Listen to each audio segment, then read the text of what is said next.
आपको यह जानकर हैरानी होगी कि कन्या का जन्म हर किसी के घर में नहीं होता। कन्या का जन्म उसी व्यक्ति के घर में होता है जो भाग्यशाली होते हैं और अपने पूर्व जन्मों में बहुत पुण्य किए होते हैं। आज की इस वीडियो में हम जानेंगे कि भगवान किस घर को कन्या के जन्म के लिए चुनते हैं और वह कौन से पुण्य कर्म है जिसके कारण मनुष्य पुत्री के माता पिता बनने का सौभाग्य पाते हैं। इसके साथ ही साथ हम आपको इतिहास में वर्णित ऐसी कई बातें बताएंगे जिससे आपको विश्वास हो जाएगा कि पुत्री का जन्म बोझ नहीं बल्कि सौभाग्य का विषय है। दोस्तों, महाभारत में एक कथा का वर्णन मिलता है जब एक दिन भगवान श्री कृष्ण से अर्जुन पूछते हैं कि हे माधव, किन कर्मों के कारण किसी को कन्या धन की प्राप्ति होती है, अर्थात किन घरों में बेटियों का जन्म होता है। तब भगवान श्री कृष्ण अर्जुन से कहते हैं कि हे पार्थ, किसी भी घर में पुत्र का जन्म भाग्य से होता है परंतु पुत्रियों का जन्म सौभाग्य से होता है। जो भी स्त्री या पुरुष अपने पूर्व जन्म में अत्यधिक पुण्य कर्म किए होते हैं उन्हें ही पुत्री के माता पिता और सगे संबंधी होने का सौभाग्य प्राप्त होता है।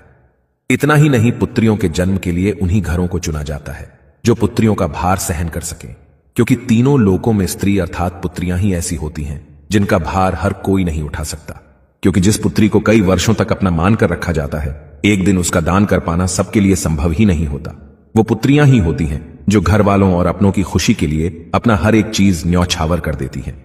हे अर्जुन, जिस दिन इस सृष्टि में बेटियों का जन्म होना रुक जाएगा उस दिन सृष्टि भी ठहर जाएगी और इस सृष्टि का अंत हो जाएगा। दोस्तों, जब आप भगवान श्री कृष्ण की इन बातों पर गौर करेंगे तो आपको समझ आएगा कि उनका कहना कितना सही है। क्योंकि अगर इस संसार में पुत्रियां ही नहीं होंगी तो ना वंश आगे बढ़ेगा और ना ही ये सृष्टि। कई लोग कहते हैं कि हिंदू इतिहास में स्त्रियों का महत्व नहीं है, जो सर्वथा गलत है, और जिस इतिहास में स्त्री का महत्व नहीं है वह इतिहास हमारा है ही नहीं।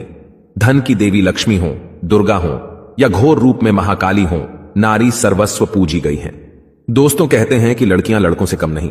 इस बात की पुष्टि हमारे धर्म ग्रंथ भी करते हैं। वशिष्ठ जी की पत्नी माता अरुंधति ने वरुणदेव और इंद्रदेव को ब्रह्म ज्ञान दिया था। सभी धनुर्धर की भांति द्रौपदी भी शस्त्र विद्या जानती थीं। इतना ही नहीं, महाभारत में वर्णित है कि द्रौपदी अर्थशास्त्री थीं और युधिष्ठिर के राज कार्य में सहयोग करती थीं। यह असत्य है कि हिंदू धर्म में लड़के लड़कियों की इज्जत नहीं की जाती थी, क्योंकि द्रौपदी के वस्त्र छूने पर पूरे कौरव मिट गए और माता सीता के हरण से सोने की लंका जला दी गई।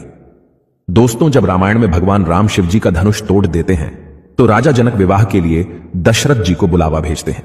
दशरथ जी आकर जनक जी को प्रणाम करते हैं। आजकल आप देखते होंगे कि वर पक्ष के लोग ज्यादा घमंड में रहते हैं। वो लड़की के माता पिता को खुद प्रणाम करना अपना अपमान समझते हैं, जबकि राजा दशरथ के प्रणाम करने पर जनक जी उन्हें मना करते हैं तथा अत्यंत सरल भाव से कहते हैं कि आप दूल्हे वाले हैं, बड़े हैं, अयोध्यापति हैं, श्रेष्ठ हैं, ऐसा ना करें। तब दशरथ जी कहते हैं कि बड़े तो